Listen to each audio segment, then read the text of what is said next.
Hello friends, welcome in my YouTube channel Modrika nursing academy.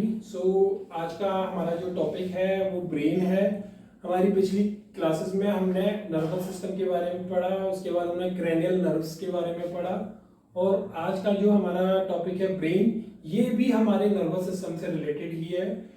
जैसा कि हमने उस क्लास में पढ़ा था कि नर्वस सिस्टम के दो पार्ट्स होते हैं, सीएनएस एंड पीएनएस। सीएनएस मतलब सेंट्रल नर्वस सिस्टम, पीएनएस का मतलब पेरिफेरल नर्वस सिस्टम। जो ब्रेन है ये हमारे सीएनएस का पार्ट है। सीएनएस के अंदर ब्रेन एंड स्पाइनल कॉर्ड आते हैं। आज हम ब्रेन को कवर करेंगे, हमारी आगे वाली क्लासेस में हम स्पाइनल कॉर्ड्स को भी कवर करेंगे। Brain is the central organ of human body. हम क्यों इस तरीके से बोलते हैं कि ब्रेन हमारा एक सेंट्रल ऑर्गन है एक हमारी ह्यूमन बॉडी का?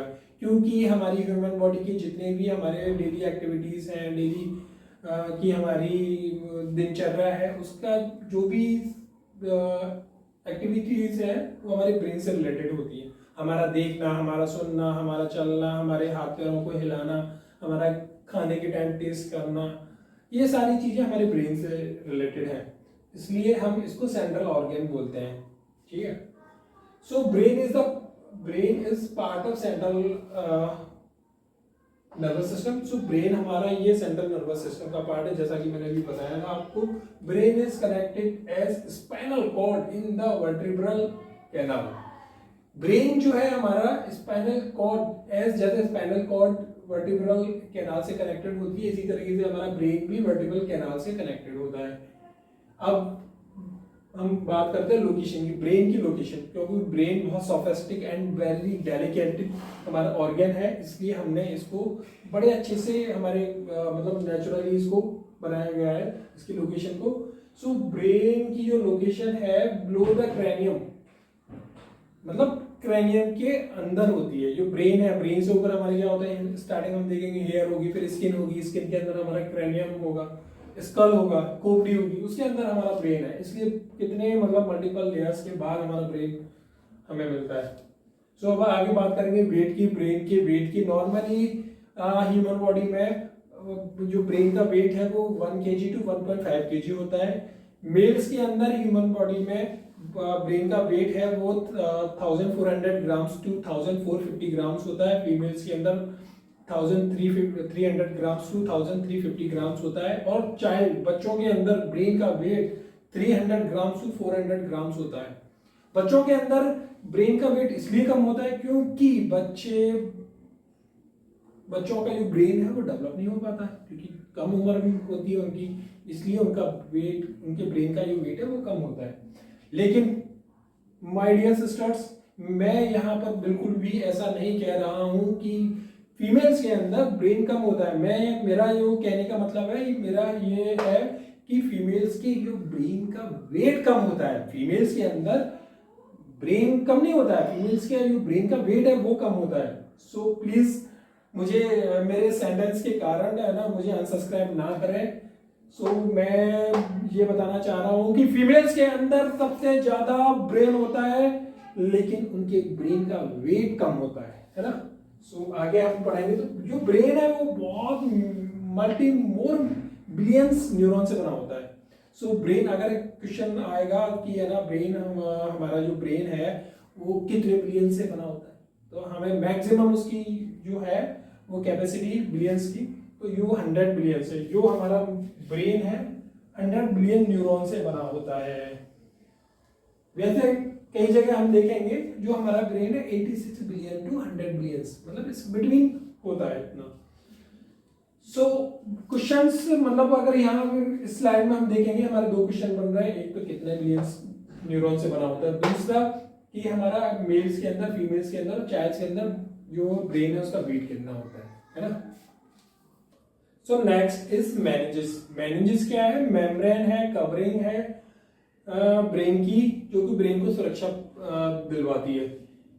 It is membranes covering the brain and spinal cord, जो ब्रेन एंड स्पाइनल कोड को कवरिंग कराती है, कवर देती है, सुरक्षा प्रदान करती है, उसको हम मेनिंजेस बोलते हैं।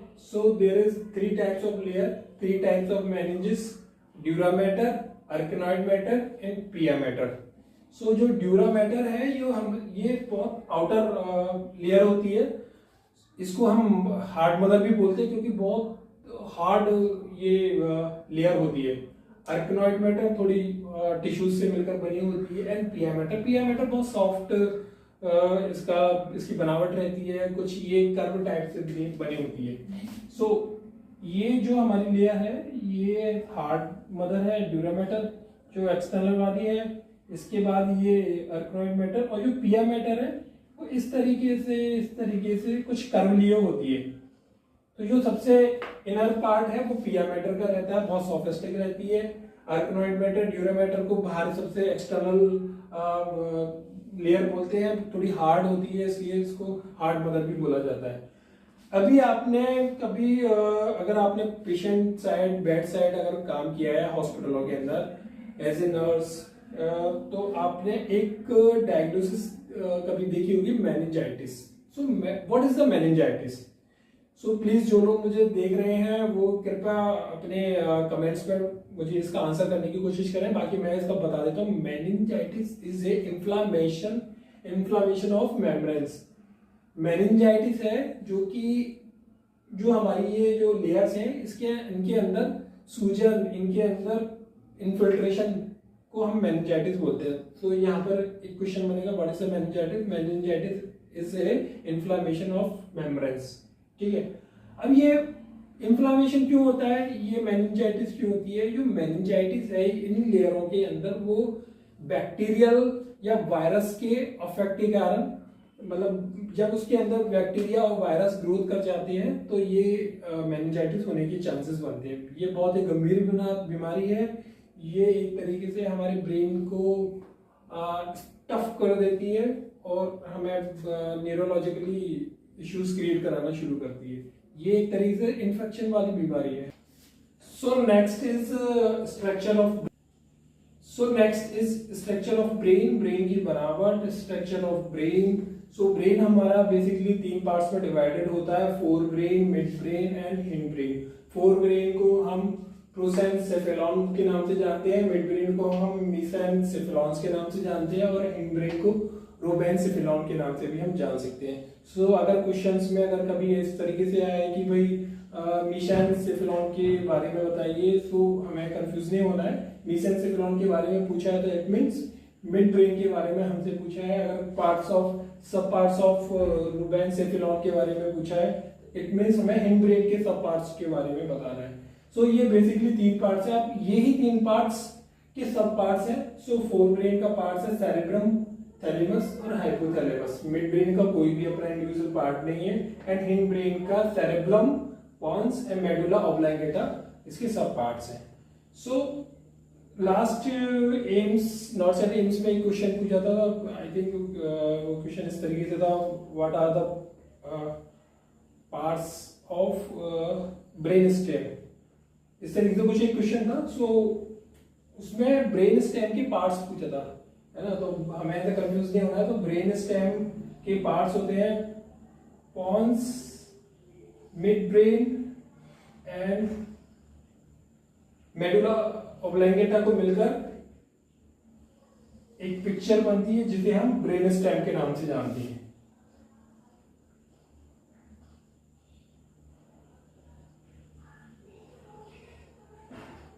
सो हमें कंफ्यूज नहीं होना है। ब्रेन स्टेम क्या है? Brain stem mid brain, pons और मेडुला ऑब्लांगेटा का मिलकर बनता है, उसे हम मिड ब्रेन बोलते हैं। अब यहाँ से आगे हम अगर पढ़ेंगे उससे पहले मेरा एक क्वेश्चन है कि what is the meaning of meningitis. तो आप सभी लोगों ने शायद मेनिंजाइटिस के बारे में पढ़ा होगा, सुना होगा, कभी मेनिंजाइटिस से रिलेटेड पेशेंट देखे होंगे। सो अगर आप लोगों को पता है तो प्लीज जरा मेरे कमेंट्स बॉक्स में टाइप कीजिए, अदरवाइज मैं इसका आपको आंसर करता हूँ। सो मेनिंजाइटिस क्या है? मेनिंजाइटिस, इस स्लाइड से पहले हमने हमारे ब्रेन की लेयर के बारे में पढ़ा था। Dura mater, आर्किनॉइड matter and pia matter, हमारी 3 ये ब्रेन की लेयर होती थी। सो इन्हीं लेयरों को जैसे अगर ये ब्रेन की लेयर है, ये हमारी ब्रेन की लेयर है, स्किन हो गई, हेयर हो गया, उसके अंदर हमारी ये हो गई, इस तरीके से 3 मतलब लेयर है ना। सपोज कीजिए मेरी ड्राइंग इतनी अच्छी नहीं है, 3 लेयर है। सो इन लेयर्स के अंदर जो इन्फ्लामेशन हो जाता है, मतलब जो स्वेलिंग आ जाती है इन लेयर्स के अंदर, सो उसको हम मेनिंजाइटिस बोलते हैं। So meningitis is inflammation of membranes, meningitis is inflammation of layers, so meningitis in inflammation of membranes. ठीक है, तो हम मेनिंजाइटिस के बारे में हम शायद समझ चुके होंगे I think. So next is forebrain. Forebrain prosencephalon इसका जो दूसरा भी नाम है। अब फोरब्रेन के अंदर जो उसके नेक्स्ट पार्ट आते हैं वो है cerebrum. Cerebrum is a largest part of brain. ये सेरेब्रम है, ये ब्रेन का सबसे लार्जेस्ट पार्ट है, मतलब फोर ब्रेन का जो सबसे लार्जेस्ट पार्ट है। It is superficial layer of the cerebrum, it grey matter. जो सेरेब्रम की जो सुपरफिशियल जो सबसे बाहरी लेयर है जिसको हम ग्रे मैटर के नाम से जानते हैं। बहुत इंपॉर्टेंट क्वेश्चन है, ग्रे मैटर कहाँ होता है, what is the grey matter? Grey matter is the superficial layer of the cerebrum. Grey matter cerebrum की सुपरफिशियल लेयर होती है। It is 2 to sorry it is 2 to 4 mm thick. इसकी जो मोटाई है, इसकी जो थिकनेस है वो 2 से 4 mm 2 to 4 mm की समथिंग होती है। It's called a cerebral cortex. इसको सेरेब्रल कॉर्टेक्स के नाम से जाना जाता है। It is made more many billions neurons. So ये बहुत सारे बिलियंस न्यूरॉन से बनी होती है। जैसा कि हमने बताया कि हमारा एक ह्यूमन ब्रेन है वो लगभग 100 बिलियन न्यूरॉन से मिलकर बना होता है। सो सेम थिंग, ये जो हमारी सेरेब्रल कॉर्टेक्स है ये मोर मैनी मिलियन से मिलकर बनी होती है। Cerebrum divided into parts. Cerebrum हमारा 2 पार्ट्स में डिवाइडेड होता है। One is right hemisphere, second is left hemisphere. So मैंने ये मेरा डायग्राम बनाया, ये सपोज ये हमारा ब्रेन का पार्ट है ना, तो इसका एक पार्ट है, ये 2 पार्ट्स में डिवाइडेड है। तो right is right hemisphere, left is left hemisphere. मैं एक एग्जांपल आपको देता हूँ। आपने वॉलनट देखा होगा है ना, मतलब अखरोट देखा होगा। तो जब हम अखरोट को साबुत देखेंगे तो उसकी जो कुछ स्ट्रक्चर है ना हमारा कॉर्टेक्स जैसी दिखेगी, तो उसको हम बोलेंगे सेरेब्रल कॉर्टेक्स। अगर वो साबुत हमारा वॉलनट है, हमारा अखरोट है, जब उसको हम तोड़ेंगे तो वो 2 पार्ट में डिवाइडेड रहेगा, तब उसकी जो शेप है वो इस हमारे ब्रेन जैसी दिखेगी। तो उसका जो एक पार्ट है राइट हेमिस्फीयर बोलेंगे, लेफ्ट और दूसरा जो पार्ट है वो लेफ्ट हेमिस्फीयर है। जब कभी भी हम किसी भी अखरोट को अच्छे से तोड़ते हैं और उसका जो पूरा कंप्लीट पार्ट मतलब उसका ऊपर की जो लेयर है वो टूटकर अगर निकलेगी, तो जो उसकी बनावट है अखरोट की वो बिल्कुल सेम जो हमारे ब्रेन के स्ट्रक्चर जैसी दिखती है। अच्छा, अब ये राइट हेमिस्फीयर लेफ्ट हेमिस्फीयर को ये 2 अलग पार्ट होते हैं, लेकिन ये भी जुड़े होते हैं एक कुछ छोटे छोटे न्यूरॉन्स टिश्यूज एक लेयर से, है ना। तो इस लेयर को हम बोलेंगे कॉर्पस्कुलम। तो ये जो हमारी लेयर है इसको हम बोलेंगे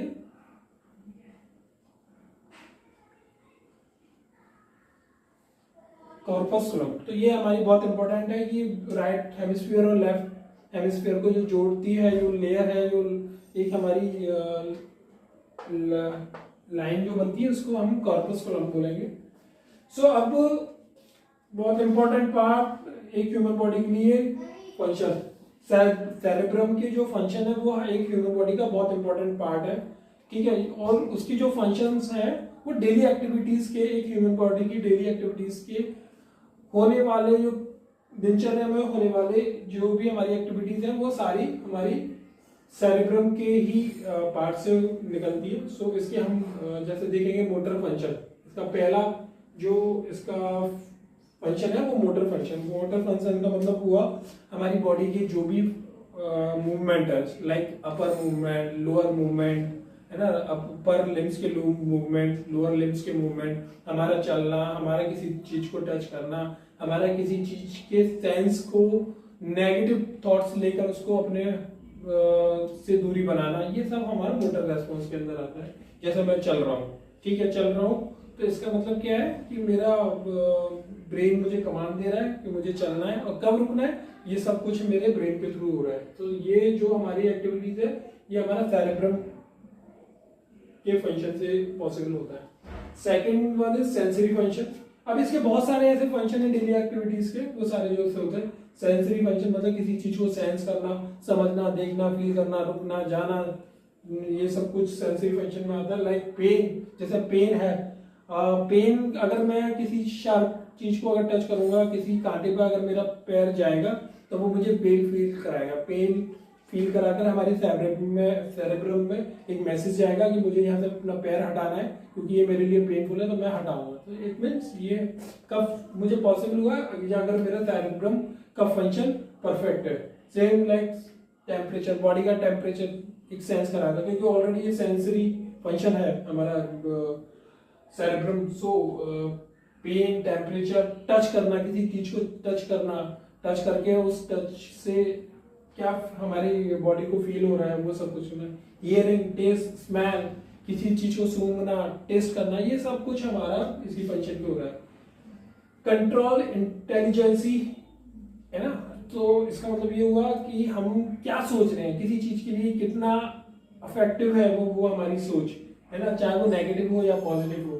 तो ये भी हमारे यही से होता है। स्पीच, हमारा बोलना, हमारा लर्निंग, सीखना। जैसे मैं एक एग्जांपल दे रहा हूँ, मैं आपको अगर पढ़ा रहा हूँ तो ये आई थिंक मैंने पहले इसको पढ़ रखा होगा, मैंने इसको लर्न कर रखा होगा, है ना, तभी ये पॉसिबल हो पा रहा है आपके लिए। तो ये मेरा सेरेब्रम अगर परफेक्ट फंक्शन कर रहा है इसलिए ये पॉसिबल हो रहा है।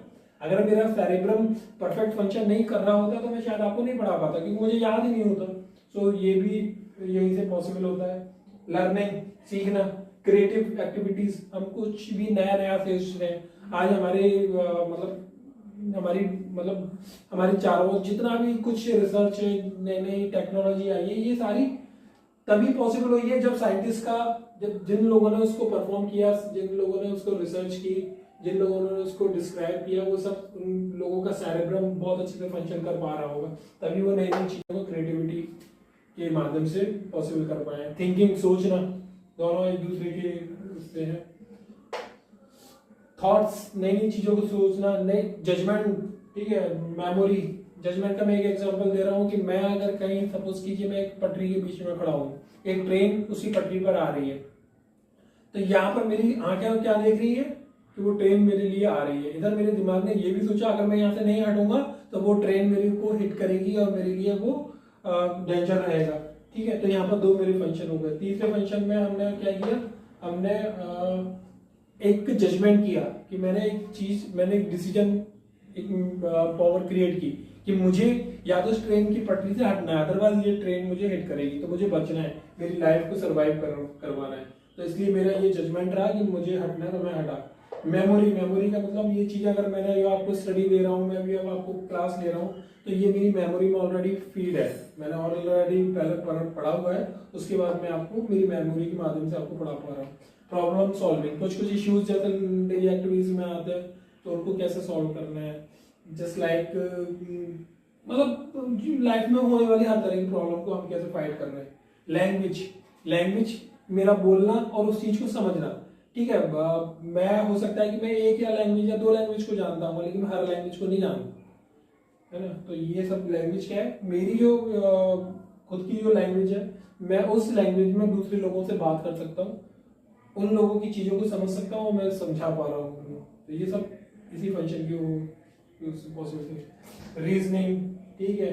इमेजिनेशन, मैं क्या क्या चीज सोच रहा हूँ, मेरी लाइफ में क्या हो रहा है, मैं सोच रहा हूँ कि हाँ शायद मैं आपको अगर ये क्लास अच्छे से पढ़ा दूंगा तो मैं इमेजिन कर रहा हूँ कि मेरे लाइक सब्सक्रिप्शन मेरे सारे बढ़ जाएंगे, है ना, बहुत अच्छे कमेंट्स आएंगे। तो ये सब मेरी सोच है। रीजनिंग जैसे आप लोगों को पता है कि रीजनिंग भी एक पूरा ब्रेन से रिलेटेड हमारा स्टडी मटेरियल होता है कि हमें कुछ क्वेश्चन है, हमें पूरा सोच विचार कर उसका आंसर करना है, ये सब हमारा रीजनिंग से पॉसिबल है। तो ये हमारा मतलब सेरेब्रम, फोर ब्रेन के सेरेब्रम पार्ट्स का, सब पार्ट्स का फंक्शन है। सेरेब्रम्स के पार्ट, सो सेरेब्रम को हमने फोर पार्ट्स में, फोर लोब्स में डिवाइड किया हुआ है। Frontal lobe, parietal lobe, temporal lobe and occipital lobe. So जो हमारा ब्रेन का आगे का भाग है, ये हमारा हो गया फ्रंटल लोब, ये आगे का है ना frontal lobe. Second is parietal lobe ये वाला पार्ट हो गया, ये पैराइटल लोब से हमारा पीछे पीछे भाग होगा। टेम्पोरल हमारे बायलेटरल, राइट एंड राइट के ब्रेन के, ये हमारा पैराइटल हो गया। और ऑक्सीपिटल इज पीछे का। ऑक्सीपिटल को बोलते हैं ना ये छोटा दिमाग, ये ऑक्सीपिटल वाला, ठीक है। तो ये एक छोटा दिमाग हमारा ऑक्सीपिटल लोब हो गया। सो अब हम सेरेब्रम के बाद हमारा दूसरा जो पार्ट है हमारा वो है थैलेमस। थैलेमस जो है वो एक एग की शेप का पार्ट है जो ब्रेन के अंदर होता है, बीच में मिड ब्रेन में होता है। मिड ब्रेन में होता है ये एग शेप का जो स्ट्रक्चर होता है इसका। Middle of brain structure like egg, it's called thalamus. So अभी अब फंक्शन ऑफ थैलेमस, फंक्शन क्या होता है थैलेमस के। थैलेमस का जो फंक्शन है बहुत इंपॉर्टेंट फंक्शन है, क्योंकि ये एक रिले जंक्शन है, ये सेंट्रल जंक्शन है, रिले स्टेशन है। जैसे कि अगर मैं आपको एग्जांपल दूं, एक नॉर्मली जो हमारे स्टेशन होते हैं, रेलवे स्टेशन होता है, रेलवे स्टेशन का क्या काम होता है कि जो भी ट्रेन कहीं पर भी जा रही है वो स्टेशन पे आके रुकेगी। रुकने के बाद इस स्टेशन से जहां पे भी उसको नीड है उस एरिया में जाएगी वो, है ना। तो सेम ये यहाँ पर भी जो थैलेमस का काम है, ये इसका क्या काम है, ये मैं इसकी डेफिनेशन बताऊं। Important relay station for all incoming sensory nerves. जो हमारी बॉडी के और जो पार्ट से जो सेंसरी नर्व आती हैं, इम्पल्स आती हैं, उसको वो ब्रेन तक, थैलेमस तक ले जाकर थैलेमस फिर उसको आगे भेजता है कि इसको कहाँ भेजना है, किस इम्पल्स को किस साइड में भेजना है, किस एक्टिविटी के लिए भेजना है, इसको भेजना है या नहीं भेजना है। कुछ इम्पल्स को वो वहां पर डेड कर देते हैं। So important relay station for all incoming sensory station nerves except smell. Smell के अलावा जो भी सारी नर्वों को from periphery spinal cord with different impulse of pain। मतलब पेरिफेरल और स्पाइनल कोड के थ्रू जितने भी आने वाली इम्पल्स हैं, जितने भी आने वाली कमांड्स हैं, मैसेज हैं, उनको थैलेमस में आगे पहले रुकना होता है, फिर उनको आगे भेजा जाता है। ये किस तरह के इम्पल्स हो सकते हैं, जैसे पेन, टेम्परेचर, टच, प्रेशर, ठीक है। इस तरह के जो भी जो इम्पल्स होते हैं उनको यहाँ पर रुककर आगे के लिए डाइवर्ट किया जाता है। Pain, temperature, touch, pressure are covered to the thalamus first, then go to cerebrum. वो सेम जो टोटली मतलब एग्जैक्टली क्या है थैलेमस का काम। थैलेमस का काम ये है, बॉडी के अन्य जो पार्ट से जो भी इम्पल्स आते हैं उनको यहाँ पर थैलेमस में रुकना होता है। उसके बाद जिन इम्पल्स को आगे भेजना होता है, ठीक है, उनको फिर इस स्टेशन पर रुकने के बाद सेरेब्रम तक भेजा जाए। हाइपोथैलेमस का नाम सुन के हमें एक चीज ध्यान में आनी चाहिए, hypo and thalamus. So hypo का मतलब क्या होता है, धीरे। तो ये जो हमारा ऑर्गन है ये हमारा थोड़ा स्लो काम करता है हमारे ब्रेन के अंदर, ये हमारा इसकी एक्टिविटीज थोड़ी स्लो है ना, इसलिए इसको इसका नाम हाइपोथैलेमस दिया गया है। हाइपोथैलेमस एक, अगर जैसे एग्जाम में कभी पूछा जाए कि what is the which one is the part of brain do are working like slow motion, so उसका आंसर ऑलवेज रहेगा हाइपोथैलेमस, है ना, क्योंकि हाइपोथैलेमस स्लो काम करता है। It is the small region of brain, ये ब्रेन का एक बहुत स्मॉल पार्ट है, स्मॉल रीजन है, and side under the thalamus at the top of the brain stem. मतलब ब्रेन के अंदर जो हमारा पहले हाइपोथैलेमस से पहले क्या था, थैलेमस, मतलब एक शेप में जो स्ट्रक्चर था थैलेमस, उसके जस्ट ऊपर का जो पार्ट होता है वो हमारा हाइपोथैलेमस होता है। बहुत स्लो पार्ट होता है, बहुत धीरे धीरे ये वर्क करता है। अब इसके फंक्शन की बात करें तो कंट्रोल ऑफ स्लीपिंग, हमें हाइपोथैलेमस हमें हमारी जो स्लीपिंग पैटर्न है, हमारा स्लीपिंग तरीका है, सोने का तरीका, उसको कंट्रोल करता है कि हमें कब जागना है, कब सोना है। Regulate water balance and thrust, ये हमारी प्यास को हमें हमारे ब्रेन तक पहुंचाता है कि मुझे कब प्यास लग रही है, थ्रोट के सेंसेशन से, और हम मतलब इसकी एक्टिविटी जो करते हैं पानी पीना।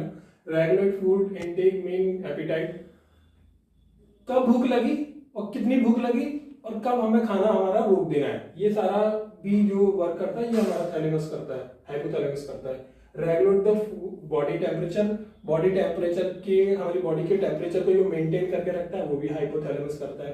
वेरी इंपॉर्टेंट बॉडी का पार्ट है ये हमारा, मतलब ब्रेन का पार्ट है। Control endocrine system, endocrine system से जब भी कुछ भी वर्ड कहीं पर भी एंडोक्राइन सिस्टम आ जाए, इससे मतलब हमें समझना है कि ये हमारे हार्मोन्स के बारे में जानना चाह रहा है। तो यहाँ पर हमारे हार्मोन्स की एक्टिविटीज को ये कंट्रोल करता है, क्योंकि हार्मोन्स हमेशा हमारे स्लो मोशन में वर्क करते हैं, तो इसलिए हाइपोथैलेमस में हमेशा एंडोक्राइन सिस्टम को कंट्रोल किया जाता है। Control heart rate and blood pressure, hypothalamus very surprising आपको लग रहा होगा कि यार हमारे हार्ट रेट को तो हम अभी तक हमने सुना था हार्ट कंट्रोल करता है और बीपी को कंट्रोल करता है, नहीं, लेकिन साथ में ये इंटरकनेक्टेड होते हैं। हाइपोथैलेमस हमारा बॉडी के बीपी ब्लड प्रेशर को भी कंट्रोल करता है और हार्ट रेट को भी कंट्रोल करता है। एंगर, हाइपोथैलेमस हमें गुस्सा दिलाता है, बहुत ज्यादा गुस्सा दिला रहा है। अगर आप मेरे इस चैनल को सब्सक्राइब नहीं करेंगे तो मेरा हाइपोथैलेमस भी बहुत ज्यादा एक्स्ट्रा वर्क करना शुरू कर देगा। सेक्सुअल फंक्शन, ये हमारे सेक्सुअल फंक्शन को भी कंट्रोल करता है। Control sleeping pattern, same thing, ये हमारी स्लीपिंग पैटर्न को कंट्रोल करता है। आई थिंक आपको ये हाइपोथैलेमस के बारे में समझ में आया होगा। अब ब्रेन के हमारे जो 3 कंटिन्यू पार्ट थे हमारे, सेरेब्रम, थैलेमस एंड हाइपोथैलेमस, तो ये हमारा एक part. So next is mid brain. Mid brain mesencephalon, जो इसका दूसरा नाम है mesencephalon mid brain, it is extended from the pons to the diencephalon. जो मिड ब्रेन है ये हमारे डायसिफ्लोन के जस्ट ऊपर वाला पार्ट होता है। Function, it act as a pathway of impulse to conduct between the brain and spinal cord. मतलब जो मिड ब्रेन है, जो हमारी स्पाइनल कॉर्ड के थ्रू हमारे ब्रेन तक जो हमारे कमांड्स जा रही है, हमारी इंपल्स जा रहे हैं, उनको एक ट्रैक प्रोवाइड कराता है और स्पाइनल कॉर्ड के थ्रू उन मैसेज को हमारे ब्रेन तक पहुंचवाने का काम करता है। सेकेंड इज डोपामिन प्रोडक्ट, मतलब हमारे बॉडी के अंदर एक हार्मोन्स सीक्रेट करता है जिसका नाम है डोपामिन। बहुत इंपॉर्टेंट पार्ट है, क्योंकि ये हमारे जॉयफुल, हैप्पीनेस, हमारे जब हम एक्साइटेड होते हैं तब ये हार्मोन सीक्रेट होना शुरू होता है, जो कि हमें मतलब जो हमारी जो खुशी है उसके हमारे पीक पॉइंट तक हमें लेकर जाता है। जो हम बहुत एक्साइटेड होते हैं वो हमारे डोपामिन, जो हमारा डोपामिन हार्मोन्स है उसके सीक्रेट होने के कारण पॉसिबल हो पाता है। Reflex action of the vision and hearing,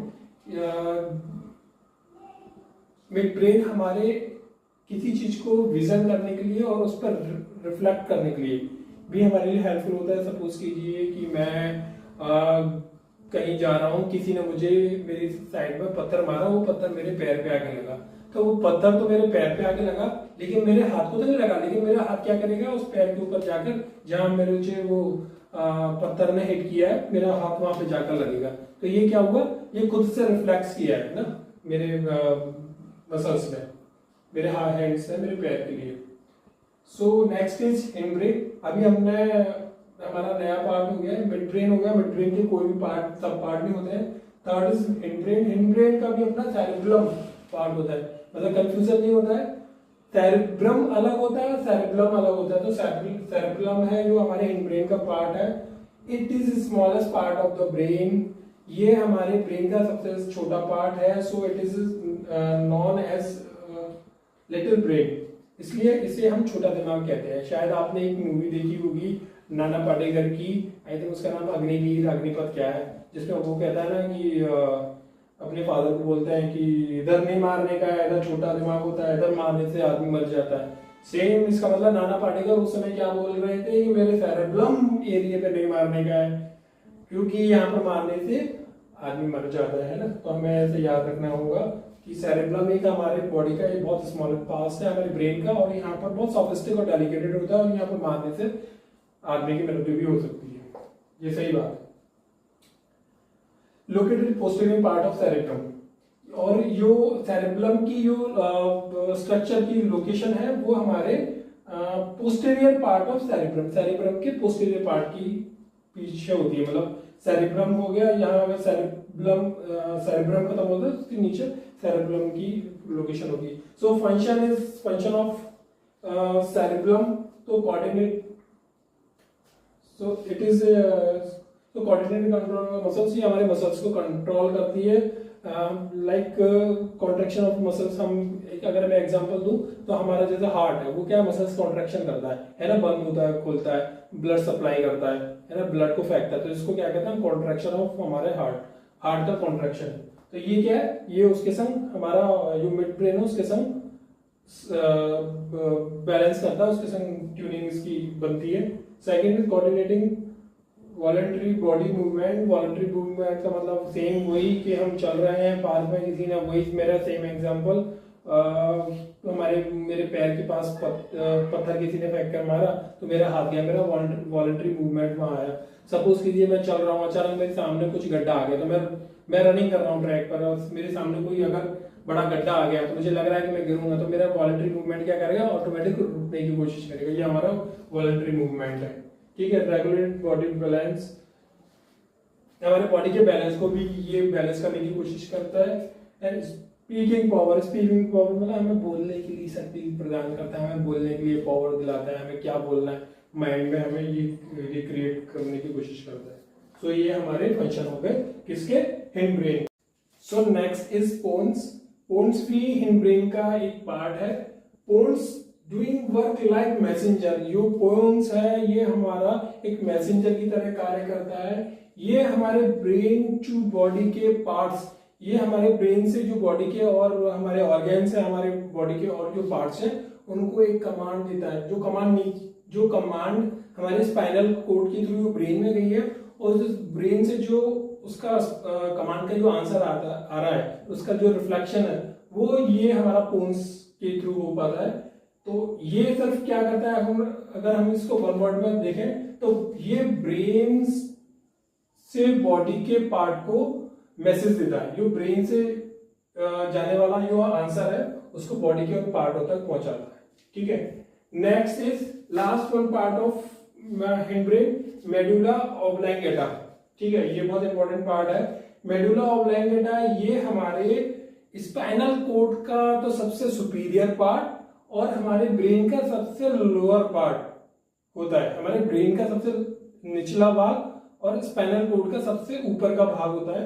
तो ये जिसे हम मेडुला ऑब्लैंगेटा बोलते हैं, it is the lower most part of the brain. ये ब्रेन का सबसे इंपॉर्टेंट और सबसे लोएस्ट पार्ट होता है।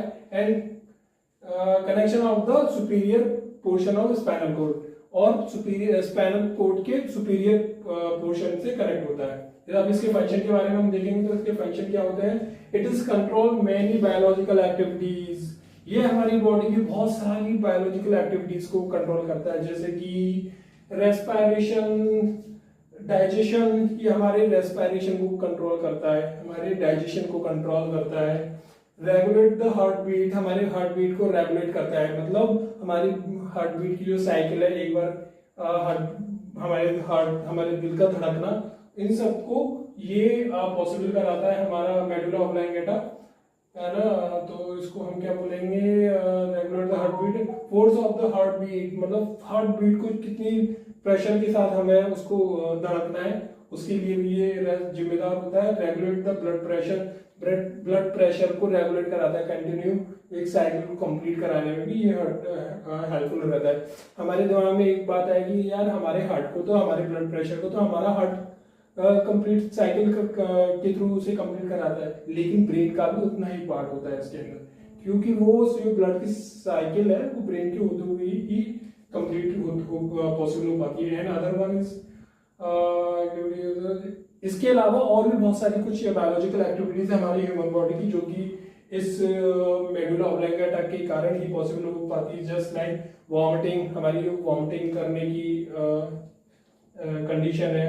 सॉलिंग, हम जो निगल रहे हैं अंदर, हम जो खा रहे हैं उसको अंदर निगलना। कफिंग, हमारा खांसी करना। हिकअप्स का मतलब हमारी हिचकियां लेना, जो हम कई बार हिचकियां लेते हैं, वो सब भी हमारा इसी के कारण पॉसिबल है। स्नीजिंग, छींकना, हिकअप्स, हिचकियां लेना। ब्लिंकिंग, बायलेटरल आइज, हमारी दोनों आंखों का झपकना, बंद होना खुलना, ये सब भी हमारा ऑब्लैंगेटा, मेडुला ऑब्लैंगेटा के कारण ही पॉसिबल होता है।